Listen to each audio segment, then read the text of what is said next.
Magandang buhay mga lods. For today's video, nandito nga pala ako sa Area 1. Ipapakita ko sa inyo ang Area 1, 2, 3 na pilahan namin.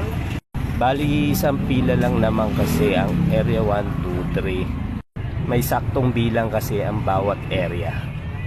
Dito sa Area 1 dapat 5 tricycle lang. Hindi ka pwedeng sumobra kasi hinuhuli kami ng enforcer pag sumobra.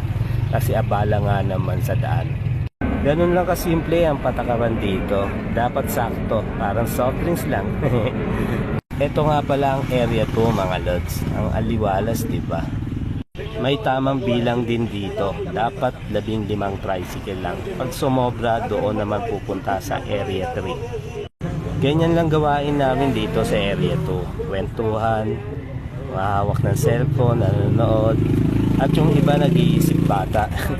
Ewan ko ba kung sino yun. Bali ang address nga pala namin dito mga lods, Barangay Ususan, Taguig City. Nandito na nga pala tayo mga lods sa Area 3 namin.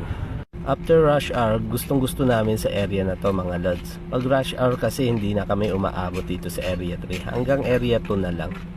Dagsa kasi ang pasahero pag rush hour. Ganito lang, nakapagpahinga kasi kami na maayos dito. At yung ibang naglilibang lang, umuwi sila ng bahay, doon sila nagla-lunch. Bumabalik sila pag malapit na ang rush hour. Yung iba namang maraming pangangailangan, ginugugol talaga ang maghapon sa pamamasada. Tulad ko.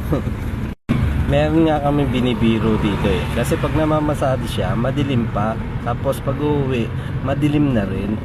Binibiro namin na kilala ka pa ba sa inyo. Hiningitian lang kami, pero ang ngiting yun ang nakapagpatapos na ng engineer na anak. Ano mga lods, hanggang dito na lang ako. Salamat sa panonood. God bless sa inyong lahat.